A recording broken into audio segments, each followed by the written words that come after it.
In today's biased news, the Palestinian resistance has taken the fight to the Israeli occupation forces. The Western world shows its true colors in supporting genocide, and a ray of hope for the world's coral reefs.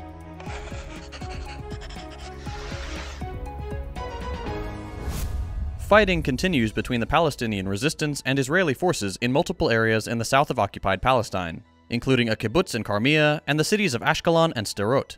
A senior Hamas official claims that the group is holding over 100 Israeli prisoners in Gaza, including senior officers. Israel's military regained control of much of the border with Gaza after facing criticism of incompetence for not preventing the attack. They reported killing hundreds of people and taking dozens as prisoners.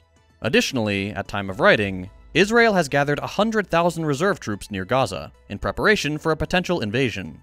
While there were reports suggesting Iran's involvement in helping the resistance plan the surprise attacks against Israel, Iran's mission to the UN denied any role, and expressed unequivocal support for Palestine's actions taken by Palestinians themselves. In response to the attack, Israeli forces turned to war crimes, with airstrikes targeting housing blocks, tunnels, a mosque, and homes in Gaza, resulting in more than 400 deaths, including many children. Media reports claim that around 700 people were killed in the surprise attack by the resistance, with dozens captured. The reported 100 prisoners will likely be traded for thousands, or even tens of thousands, of Palestinian political prisoners held in Israeli dungeons. Israeli air attacks and shelling have led to the displacement of approximately 123,000 Palestinians in Gaza, according to the UN Humanitarian Relief Agency. Foreign casualties have also been reported, including 12 Thai nationals, 4 Americans, 1 French citizen, and 2 Ukrainians.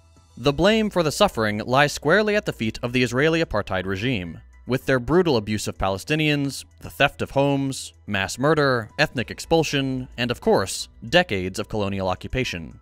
The latest developments include Israel announcing a total blockade on Gaza, the calling up of 300,000 reservists, and the ramping up of explicitly genocidal rhetoric from Israeli and Western sources. The West have also started a fire hose propaganda campaign aimed at making the Palestinian resistance fighters look like terrorists. The most common claims are mass sexual abuse and decapitations, but as of yet, there has not been a single confirmed case of either. Judging by historical precedent, captured Israelis have received far better treatment than captured Palestinians. This is a well-documented fact, and anyone who dutifully parrots baseless propaganda serves the interest of the apartheid regime and their Western benefactors. The vast majority of the world stands with the oppressed people of Palestine, who have suffered indignity, cruelty, and unimaginable loss for 3/4 of a century. Those who cast their lot with the Israeli apartheid regime will eventually be remembered as cowards and criminals. First Thought stands unequivocally for the liberation of Palestine and the end of Israeli oppression. Continuing with news concerning Palestine, the United States has announced its intention to send multiple military ships and aircraft closer to Israel in a show of support following the surprise attack by the Palestinian resistance on Saturday. U.S. Defense Secretary Lloyd Austin also stated that the U.S. will increase military aid to Israel and provide munitions. President Joe Biden and Vice President Kamala Harris have engaged in discussions with Israeli leaders, expressing their support, as has most of the so-called Western world. The U.S. provides significant military aid to Israel, including support for the Iron Dome missile defense system, for which they get paid handsomely. The U.S. remains Israel's largest benefactor. Without the support of the United States, the apartheid regime would not last a year. It is the duty of every American with a conscience to oppose support for Israel and make it clear that the people stand with Palestine. In today's lightning round, according to a recent report, China is developing a new generation of nuclear-armed submarines, known as Type 096, which are expected to pose a significant challenge to efforts by the US and its allies to track them. Tens of thousands of people marched in Barcelona to protest against plans to grant Catalan separatist amnesty in exchange for their political support for a new left-wing government. The amnesty deal would drop charges against over 1,000 Catalan separatists involved in the 2017 independence bid, many of whom are already in jail.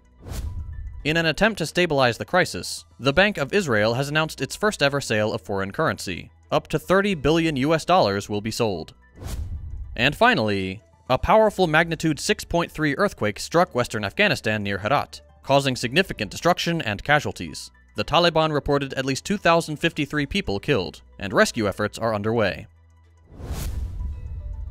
And in positive news for the day, marine scientist Professor Stephen Vollmer of Northeastern University in Boston has discovered disease-resistant coral reefs in the Caribbean. He identified genetic variations in 15 highly disease-resistant supercorals that could be used for coral restoration efforts. This discovery may pave the way for a new generation of disease-resistant coral reefs and help address the challenges posed by coral diseases and rising sea temperatures caused by climate change. Professor Vollmer plans to further investigate the links between disease resistance and tolerance to temperature stress in corals. Climate change remains perhaps the most existential threat humanity has yet faced, and any developments in curbing the fallout are cause for celebration. That's all for today. We'll be back day after tomorrow with more news. If you'd like to see longer episodes with more in-depth analysis, consider becoming a patron so we can grow and expand.